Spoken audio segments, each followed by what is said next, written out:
let's go ahead and get into this. So we're doing 11.2 patch notes update that came out today, April 21st, 2021. All right, Erangel Bridge changes. So first off, it looks like there's walkways around the side there. Okay, does look like there's little entrances on the sides here halfway through and everything. Late last year, we asked players which locations Erangel can be improved. Multiple platforms, including previous feedback, introduced main checkpoints in Erangel mainland and the island, east and west bridges. This minor rework brings structural changes to the bridge. As catwalks, these catwalks also double as a new avenue for attack to mount an assault on those pesky bridge campers. Alright, so, compare before and after, looks wider, obviously. Changed a little bit, there's more cover here on this end, and it looks like down on the far end too, but nothing too crazy over there. And then you got the walkways on the side, which they show in this next to. Yeah, so you have connections for underneath as well as over top and underneath the bridge. So that's good. It joins both sides. It joins up in the middle somewhere and things like that. Okay. Catwalks have been added. Just talked about that. Dump truck has been repositioned. That's actually okay. Quality of life. A lot of people just camped in the dump truck, which you could just be naded out, but now you don't have the opportunity to camp in the dump truck. You have to be around it or outside of it, so we'll see how that goes. And that's all it talks really about that. So, getting into the Erangel Bridge change, I think it's one of those things that's a little too late for it now. I mean, think about this. They've implemented gliders. They've implemented the BDRM that can go across water. They've implemented the parachute that can you can just call in a parachute to get to the island if you need to. They've increased the boat spawns and the wave runner spawns around the island. And they've also added the ferries. So you used to have two ways of getting there, a boat or crossing the bridge. Now you have 6, 7 ways to cross the bridge, and now they're making the bridge easier. I don't think the bridge has been a hard concept as of recently, that has made it hard for people to transition and go across. So I think this is a little too late. I think this should have been one of the first things they did, in my opinion, because that would have maybe solved it for a lot of people, and then the implementation of the other things would have been nice otherwise. This is a kind of one of those changes where I like the change. Like, don't get me wrong, I like the change, but with the implementation of everything else they have, it just doesn't seem like enough. Like, it doesn't provide enough oomph as a good change. You know what I mean? It's one of those quality of life things that, okay, yeah, it's a little bit easier now, but like, also you can't bridge camp, which was it's a less effective strategy now, and it's now even more less effective, so it's not even a strategy to do anymore, which I could see people getting frustrated about that. But you had 4 or 5 other opportunities to cross in a different way, be that by boat, by BDRM, by a plane, by a jump parachute. There's just so many other things you could have done. So your bridge is your last resort, and you can get punished by that. So now you're taking that factor out of it too. So I still think good players are still going to be able to not hold down the bridge, but it's going to be a little bit different. So we'll see how it plays out. All right.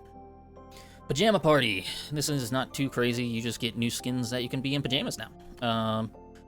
Don't really care too much about cosmetics. I don't really buy them, but I can see the appeal of some of them. So lots of them cost G-Coin, pretty much all of them. There's an AUG skin. Let's see. Additional levels can be... This comes with the Survival Pass, so you can earn these in the Survival Pass. Daily missions, claim your rewards at the end of the pass. There is no longer an additional grace period to claim rewards once the season ends, so make sure you are going ahead and getting those rewards as soon as it ends, and you're logging on the day it ends. And then don't forget your coupons. Good point, thank you PUBG. Gameplay and balance. I like this part.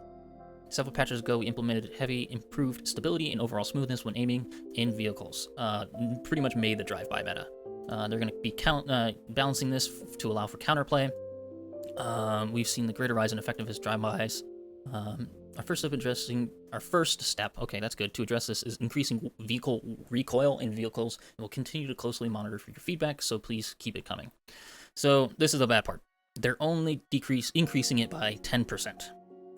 That's not that much. 10% is, like, it'll feel rough, but, like, not comparably. Like, it's like you're halfway between a crouch and a standing position. Because right now, on the back of the vehicle, it's like you're crouched. Like, shooting, you have the most stability. pretty much. You can. Now it's about like if you're like halfway crouched, or if you're spamming crouch stand ups, crouch stand up. Like that's what I would say it's kind of equivalent to right now. So kind of not enough, I think. I think that if they did to 15 or 20%, this might be more effective and get more people on the side of, yeah, that was a good change. But I think the 10% is just a little lackluster for the amount of, or the effectiveness of drive-bys, especially in good players' hands. Like, there's so many good players that will just drive by the whole game and be bored because they're just killing everyone because people don't have a chance to shoot back. The advantages of driving in a vehicle are better than walking anywhere. I personally am not an ecstatically good player, so I don't use it as much, but there's some players out there that like they'll just get in the passenger side, the opposite side of where you're at, and have the whole car covering most of their body and be able to shoot you from behind a tree super quickly, where you don't have any chance to. You do have a chance, but it's a lot more in favor of the person driving the car than it is for the person on the ground, which doesn't really make sense in a realism game like PUBG is. So just my take on it. All right, moving on. SLR muzzle update. I don't get this one. They're the before and the after. So it looks like they have the muzzle even longer to have major improvements to its visuals. I don't get why they do this. I wonder if this is going to be actually an issue for like, so I don't know if you've seen it before, but for some guns, if you stick a flash hider or a suppressor on it especially, it makes it a lot longer. And so you can't aim behind things a lot easier. You tend to actually, your gun will go up a lot quicker than if you didn't have it. So if this makes that even a little bit longer, it might mess with a lot of those situations. All right, sorry about that. Okay, so this might be an issue for leaning and things like that, or getting closer to objects with the SLR, which would suck. It's actually kind of a nerf if that happens. Improvement client performance is by disabling certain voice chat related features when voice chat is disabled.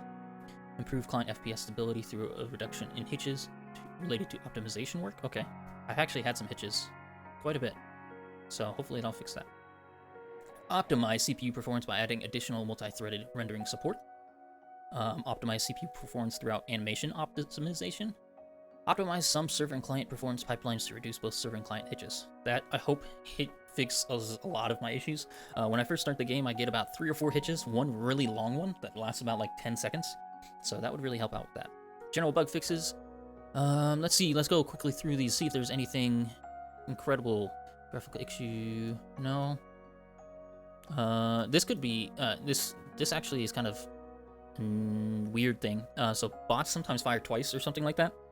So that was usually a telltale sign that it was a bot and not a person. This actually is kind of gonna be weird for some things where you might not think it's a bot.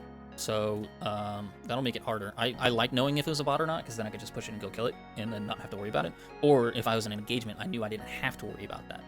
So that kind of sucks, actually. Fixing issues where Panzerfaust's backblast was shorter than intended. Ooh, okay. So be careful shooting your Panzerfaust. Inaccurate shape of the duckbill, okay. Let's see. Okay. Motorbike and Murata sliding or shaking up and down. Haven't experienced that. Can't jackal. Okay, that's training mode. Fixing errors displayed when sending a friend request to a bot. Okay, why would you? Okay. Fix an issue where helmets and vests appear broken state in the inventory screen while their durability is still above 0. I've actually had that happen a couple times. Displaying navigation to survival page and skins and items. Okay, nothing too critical there. And that's been the look at the April 21st update for 11.2. Nothing too crazy, but interesting. Interesting to see the changes they're making, which they're not really quality of life changes. Like this, they're subtle things. Like they don't want to do too much, it seems like, which is both a good and a bad thing.